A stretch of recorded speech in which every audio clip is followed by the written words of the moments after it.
हाँ, अब आप पढ़ेंगे formation of Be2 molecule by MOT, molecular orbital theory के द्वारा बेरिलियम मॉलिक्यूल का फॉर्मेशन करना है। कैसे करते हैं? सबसे पहले आपने बेरिलियम का बेरिलियम का कॉन्फ़िगरेशन किया होगा। तो इसका एटॉमिक नंबर कितना होता है? 4, 1s2 2s2। दूसरे बेरिलियम में भी यही बात होगी और उसे आप कहेंगे 1s2 2s2। कहां तक का डायग्राम आपको बनाना है? 2s तक का। जो हमारे पास एनर्जी लेवल डायग्राम होता है उस डायग्राम को कहां तक का बनाएंगे? 2s तक। तो देखो, मैं यहां सबसे पहले 1s इधर लाता हूं और एक 1s इधर लाता हूं। 1s का हाफ पोर्शन इधर आ जाएगा और इसका हाफ पोर्शन यहां आएगा। इसका नाम है 1s, इसका नाम है 1s। इसका हाफ पोर्शन और इसका हाफ पोर्शन मिलकर के एक नया ऑर्बिटल बनाए। इसी तरह इसका हाफ और इसका हाफ पोर्शन मिलकर एक ऑर्बिटल ये बनाएंगे। इस समय इसमें कितने इलेक्ट्रॉन हैं? 2। और इसमें कितने इलेक्ट्रॉन हैं? 2। आप देख सकते हैं यहां ये 2 इलेक्ट्रॉन है। सेम ऐसा ही 2s का ऑर्बिटल हम बना लेते हैं।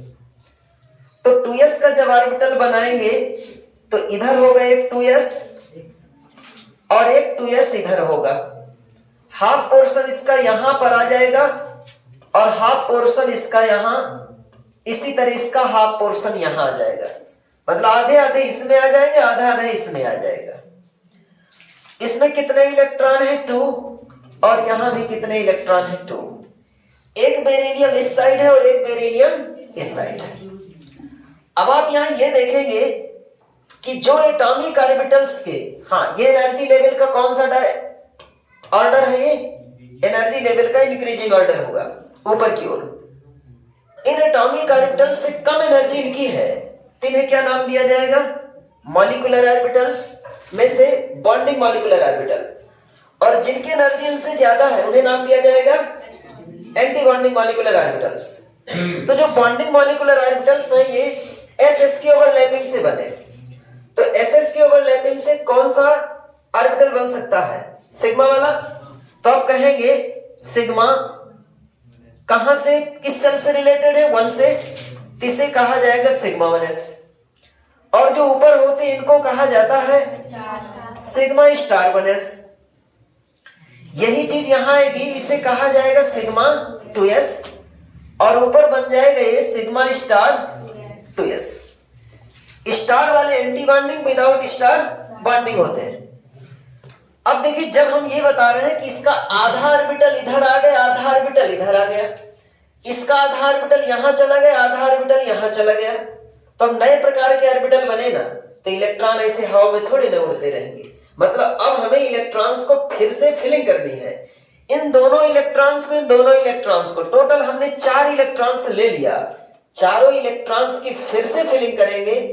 किसमें फिलिंग करेंगे? एटॉमिक ऑर्बिटल में नहीं, हमने मॉलिक्यूलर ऑर्बिटल्स बना दिया है। तो इन चारों इलेक्ट्रॉन्स को मॉलिक्यूलर ऑर्बिटल्स में फिल करेंगे। कैसे फिल करने का जो तरीका है? कौन कौन से रूल के द्वारा? आपाव रूल, हुंड रूल और पाउली रूल। इन सबको इस्तेमाल करते यहां पर इलेक्ट्रॉन जैसे पहले एटॉमिक ऑर्बिटल में फिल किया करते थे वैसे ही यहां पर भी फिल करना है, लोअर एनर्जी लेवल से हायर एनर्जी लेवल की ओर।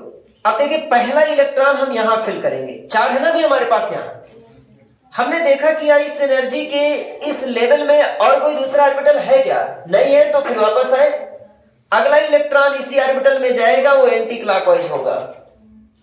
फिर पहुंचेंगे, एक ऑर्बिटल में 2 ही तो इलेक्ट्रॉन रह सकते हैं। अब हमारे पास 2 और हैं, 2 को ऊपर ले जाएंगे हायर एनर्जी लेवल में। इसमें भी पहला इलेक्ट्रॉन आगे देखा, कोई ऑर्बिटल नहीं, वापस आए, ये हो गया 4 इसके पूरे हो गए। यहां पर देखते हैं, यहां पर हम ये देखते हैं कि फिर से 2 इसके 2, टोटल फिर हमारे पास कितने इलेक्ट्रॉन्स हो गए? 4 इलेक्ट्रॉन्स हो गए। 4 इलेक्ट्रॉन्स की हमें फिर से फिलिंग करनी है। जब फिलिंग करेंगे तो जैसा कि यहां किया 1 फिर 2 फिर यहां 3 और ये हो जाएगा 4। ऐसा करने के बाद अब हमें लिखना कॉन्फ़िगरेशन। कॉन्फ़िगरेशन हमें किसका लिखना है? मॉलिक्यूल का लिखना है कि एटम का? मॉलिक्यूल का। तो जब हम कॉन्फ़िगरेशन मॉलिक्यूल का लिख रहे हैं तो बीच वाले रास्ते में जितने भी ऑर्बिटल्स पड़ेंगे उनको लेकर चलेंगे। अब इनको थोड़े ना लिखना है, ये तो पहले भी लिख चुके हैं। तो देखो क्या लिखेंगे, यहां शुरू करेंगे सिग्मा 1s कितने इलेक्ट्रॉन्स हैं? 2। अगला क्या है? सिग्मा स्टार 1s कितने इलेक्ट्रॉन्स हैं? 2। फिर इसके बाद सिग्मा 2s कितने इलेक्ट्रॉन्स हैं? 2।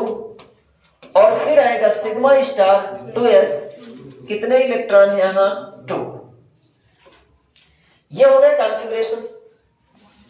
इसके पहले वाली एग्जांपल में भी मैंने बताया कि जब हमको पता है कि फर्स्ट सेल दोनों में कंप्लीट है, सेकंड सेल तो कंप्लीट नहीं है ना, क्योंकि सेकंड सेल में भी पी भी तो नहीं है, हम तो सिर्फ एस तक का रखे हैं। तो हम जो ऑलरेडी कंप्लीट हो चुका है तो उसको हम क्या करते हैं, यहां फर्स्ट सेल जो कंप्लीट है उसको क्या कहा जाता है? के। और इसका भी फर्स्ट सेल क्या कहलाएगा? इसलिए दोनों एटम के ऑर्बिटल्स के लिए एक बार के इसके लिए लिख देते हैं और एक बार के इसके लिए लिख देते हैं। ये बन गया आपका के और इसे कहेंगे sigma 2s2 sigma star 2s2। दो में से कोई ऐसा कर सकते हैं। लेकिन यदि मैं आपसे पूछूं कि बॉन्डिंग इलेक्ट्रॉन कितने हैं तो आपको याद होना चाहिए कि बॉन्डिंग इलेक्ट्रॉन ये दो दिख रहे हैं।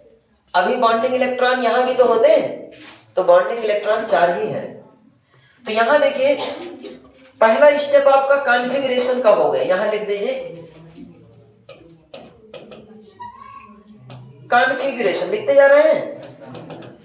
अब इसके बाद अगला स्टेप बताइए किसका होता है? Bond order.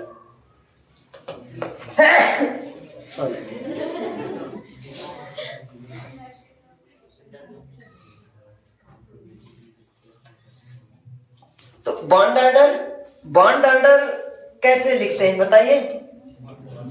Bonding electron minus anti bonding electron divided by, चलिए बताइए बॉन्डिंग इलेक्ट्रॉन कितने हैं? 4 है ना। यहां से देखें तो 2 और 2 without bonding, sorry without star, तो 2 ये हो गए, 2 ये हो गए, 4 लिख दिया। यदि यहां से देखना चाहते तो 2 ये हो गए, 2 भी इसमें भी तो होंगे, तो यहां से भी 4 कह सकते हैं। माइनस एंटी बॉन्डिंग, तो देखो स्टार वाले 2 यहां है, 2 यहां है, या आप यहां से देख लीजिए नीचे वाले जो होंगे बॉन्डिंग है 2 और 2 4, फिर एंटी बॉन्डिंग कौन से हो गए? 2 2 4। तो आप यहां लिखेंगे 4 माइनस 4 डिवाइडेड बाय 2, आंसर आ गया 0। कोई बॉन्ड नहीं है। अब जब बॉन्ड नहीं है तो मॉलिक्यूल नेचर में ये वाला बेरिलियम का नहीं पाया जाएगा। तो B2 molecule does not exist. ठीक है, ये मॉलिक्यूल अब नहीं पाया जाएगा। जब कोई बॉन्ड नहीं है तो मॉलिक्यूल नहीं होगा, और यदि ये मॉलिक्यूल नेचर में नहीं पाया जाएगा तो अब हमें मैग्नेटिक कैरेक्टर देखने की क्या आवश्यकता है? हमें मैग्नेटिक कैरेक्टर भी बताने की आवश्यकता नहीं है। तो ये हो गया आपका कौन सा? बेरिलियम का। अब अगला एग्जाम्पल आप लेंगे बोरान का।